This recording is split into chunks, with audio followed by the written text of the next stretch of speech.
My name is Alex Rivera, and I work as a senior business analyst at Dataflow Solutions, one of those gleaming tech companies with exposed brick walls, kombucha on tap, and enough passive aggression to fuel a small city. I have been here for 6 years, quietly building relationships, learning every process, and watching middle managers come and go like seasonal allergies. Then came Victoria Blackwood.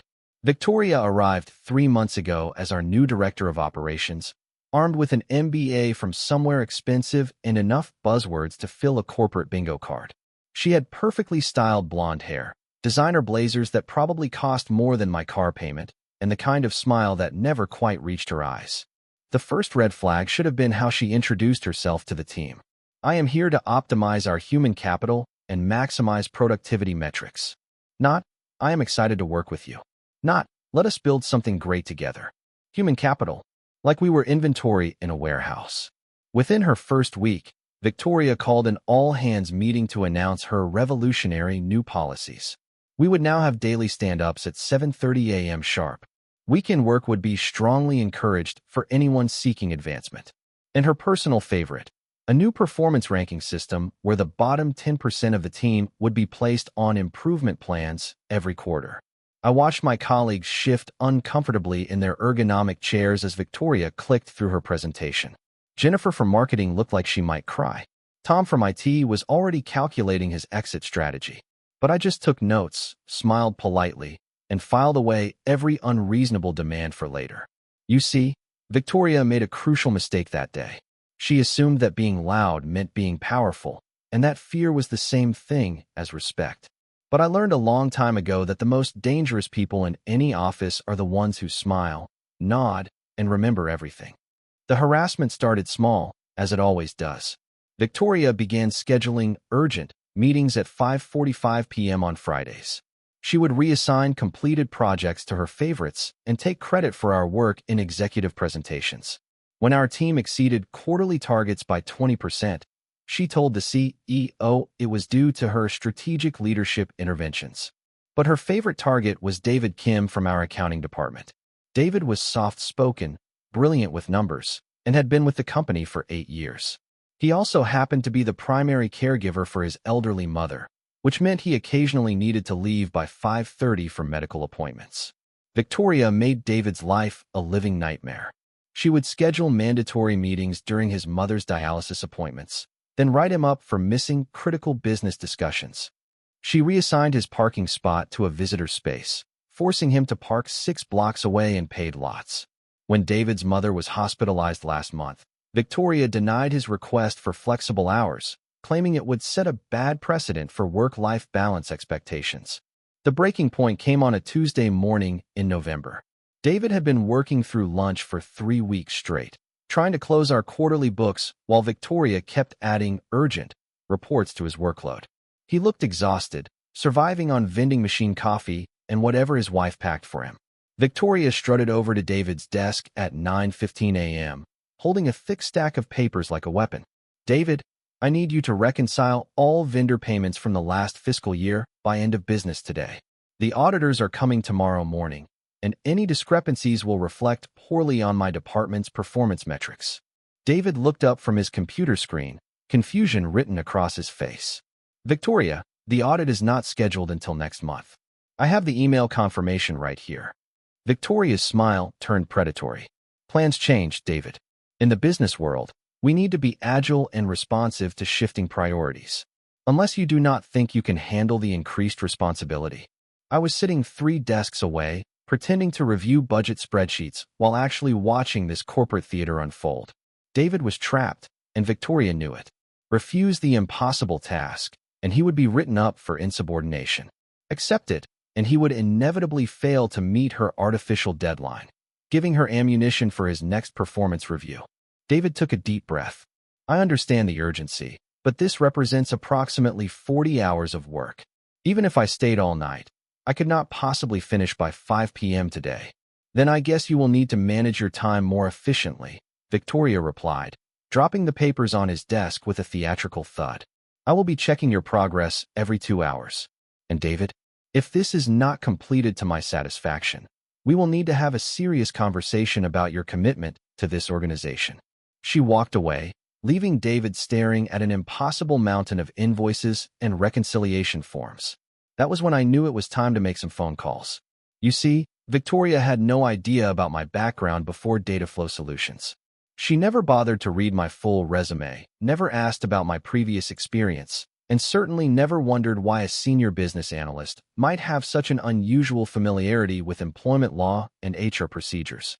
Before joining Dataflow, I spent 4 years as a compliance auditor for Morrison Associates, specializing in workplace harassment investigations and labor law violations. I had seen every trick, every manipulation tactic, and every legal loophole that bad managers try to exploit. More importantly, I still had contacts. My first call was to Patricia Webb, our chief financial officer, whom I had worked with at my previous company. Patricia was brilliant, fair, and absolutely ruthless when it came to protecting the company from liability. We had maintained a professional relationship over the years, occasionally meeting for coffee to discuss industry trends and mutual connections. "Alex, always good to hear from you," Patricia said when I called her direct line that afternoon.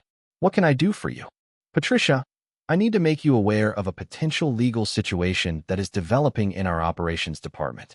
We may have an exposure risk that could affect our upcoming IPO preparations." There was a pause.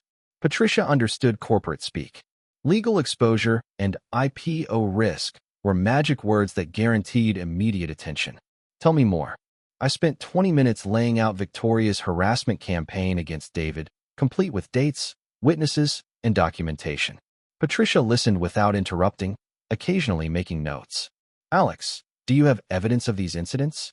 This was where 6 years of careful relationship building paid off. I had cultivated friendships across every department, from the executive assistants who saw everything to the IT team who managed our email systems. When you are genuinely kind to people and remember their birthdays, they tend to remember you when you need a favor. "Patricia, David has been documenting everything on his personal devices. Additionally, several colleagues have witnessed these interactions and would be willing to provide statements. I also have reason to believe that Victoria has been conducting similar harassment against other team members." "How many other team members?" "At least 6, possibly more. Jennifer in marketing, Tom in IT, both contractors from the design team, and 2 of our junior analysts." Patricia was quiet for a long moment. "Alex, I appreciate you bringing this to my attention.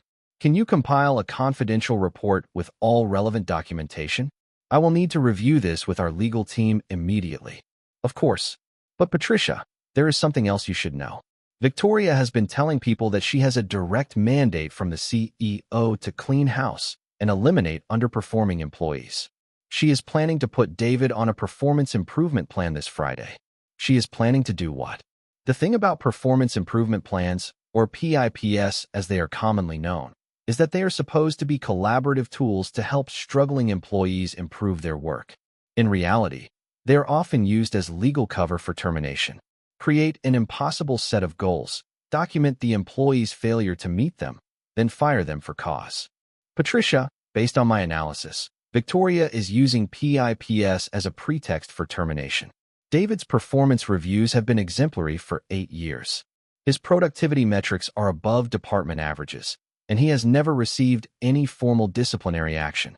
If Victoria places him on a PIP now, immediately after his complaints about accommodations for his mother's medical needs, we have a clear case of retaliation."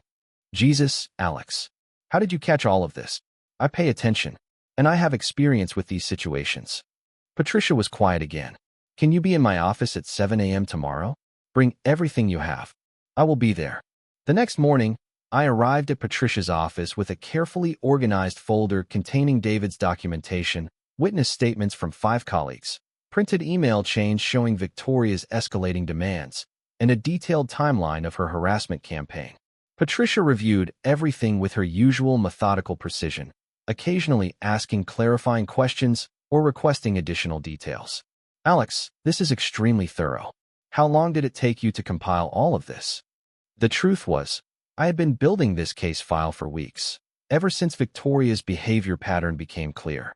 Old habits die hard, and my compliance training had taught me to document everything and assume nothing. I have been tracking concerning patterns in our department for the past month. When you work in operations analysis, You notice when systems start breaking down. Patricia nodded. I am going to need to escalate this immediately. Victoria's behavior represents a significant liability risk, especially with our IPO timeline. Can you do me a favor and keep this confidential while we investigate? Of course. But Patricia, Victoria is planning to put David on APIP this Friday during his regularly scheduled performance review. If we are going to intervene, it needs to be before then. Leave that to me. Thursday afternoon, Victoria sent out a company-wide email announcing a department restructuring and performance excellence initiative, scheduled for Friday at 9 a.m. in the main conference room. The email was full of corporate buzzwords about optimizing human resources and maximizing operational efficiency. Everyone knew what this meant. Victoria was planning to publicly humiliate David and possibly others by announcing their placement on performance improvement plans in front of the entire department. This was Victoria's signature move, using public shame as a management tool. She had done it before with Tom from IT, calling out his substandard performance during an all-hands meeting. The fact that Tom had been working 80-hour weeks to cover for a staffing shortage did not matter to Victoria. She needed a scapegoat, and Tom was convenient. I spent Thursday evening preparing for what I knew would be an interesting Friday morning. Friday arrived gray and cold, matching the mood in our office. David looked like he had not slept in days. Jennifer kept glancing nervously at the conference room. Even our usually cheerful office manager seemed subdued. At 8:55 a.m., Victoria strode into the conference room, wearing her most expensive suit and carrying a leather portfolio that probably cost more than David's monthly salary. She had arranged the room with military precision, name placards for each employee, a projector screen displaying her performance excellence framework, and a stack of official-looking documents at her seat. Good morning, team, Victoria announced as we filed in. Today we are going to have an important discussion about accountability, performance standards, and the future direction of our department. She clicked to her first slide, eliminating underperformance through strategic human capital optimization. I checked my phone. 8:58 a.m., perfect timing. As you all know, Data Flow Solutions is preparing for significant growth and expansion.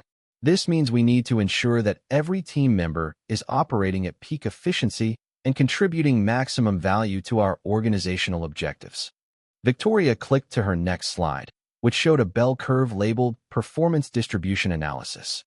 Based on my comprehensive review of departmental metrics, I have identified several team members who are not meeting our evolving standards of excellence.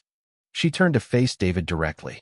David, I need you to understand that your recent performance has been concerning. Your inability to manage competing priorities, your frequent requests for schedule accommodations, and your resistance to feedback indicate that you may not be aligned with our team's trajectory. David's face went pale, but he maintained eye contact. Victoria, I believe there may be some misunderstanding about my performance metrics. My work has consistently met or exceeded departmental standards. David, I think you are confusing activity with results. Being busy is not the same as being productive. This was it. Victoria was about to spring her trap, publicly humiliate David, and announce his placement on a performance improvement plan in front of his colleagues. She had orchestrated this moment perfectly, or so she thought. Victoria reached for her leather portfolio and pulled out an official-looking document. Therefore, effective immediately, I am placing you on a 90-day performance improvement plan with clearly defined metrics and expectations. Failure to meet these standards will result in termination of your employment. She stood up, document in hand, clearly savoring the moment of maximum impact. That was when Patricia Webb walked into the conference room. Patricia never attended departmental meetings. As CFO, she had more important things to do than watch middle managers flex their authority. Her presence immediately shifted the energy in the room from nervous tension to confusion. Victoria, Patricia said calmly, I need to speak with you privately. Right now. Victoria's confident smile flickered for just a moment. Patricia, we are in the middle of an important performance review meeting. Perhaps we could schedule something later today? No, Victoria. Right now. Patricia's tone carried the unmistakable authority of someone who signs paychecks and makes executive decisions. Victoria had no choice but to follow her out of the conference room, leaving the rest of us sitting in bewildered silence. Through the glass walls of the conference room, we could see Patricia and Victoria in intense discussion. Victoria's body language shifted from confident to defensive to increasingly agitated as Patricia presented her with what appeared to be a thick folder of documents. I knew exactly what was in that folder. David's documentation, witness statements, evidence of harassment, and a detailed legal analysis of Victoria's behavior pattern. Patricia had probably spent the morning with our legal team, reviewing liability exposure and discussing immediate remedial actions. After 15 minutes, Patricia returned to the conference room alone. Team, there has been a change in leadership structure. Victoria Blackwood is no longer with Data Flow Solutions, effective immediately. I will be assuming temporary oversight of the operations department while we conduct a search for new leadership. The room erupted in barely suppressed excitement. Jennifer actually smiled for the first time in months. Tom looked like someone had just told him he won the lottery. I want to personally apologize for any workplace issues you may have experienced recently. Data Flow Solutions is committed to maintaining a professional, respectful environment where all employees can succeed. If anyone has concerns about their treatment over the past few months, please feel free to schedule a private meeting with me or with HR. Patricia looked directly at David. David, I have reviewed your performance history and find it exemplary. Any discussions about performance improvement plans are hereby terminated. Take the rest of the day off to spend time with your family. David's eyes filled with tears. Thank you, Patricia. I cannot tell you how much this means to me. As Patricia prepared to leave, she caught my eye and gave me the slightest nod. The beauty of this resolution was its surgical precision. Victoria had been eliminated not through office politics or personal vendettas, but through proper corporate procedures and legal compliance. She had created her own downfall by systematically violating employment law and creating liability exposure for the company. Later that afternoon, I received an email from Patricia requesting a private meeting the following week to discuss potential opportunities for advancement within our compliance and operations oversight functions. But the most satisfying moment came at 4:30 p.m. when I saw Victoria in the parking garage, carrying a cardboard box containing her personal belongings and struggling to maintain her composure while talking on her phone. I do not understand how this happened, she was saying to whoever was on the other end. Everything was going according to plan. I had complete control of the situation. As I walked past her toward my car, Victoria looked up and made eye contact with me for the first time since her termination. In that moment, I saw the exact instant when she realized that her careful plans had been systematically dismantled by someone she had never even considered a threat. Her face went completely white as the truth dawned on her.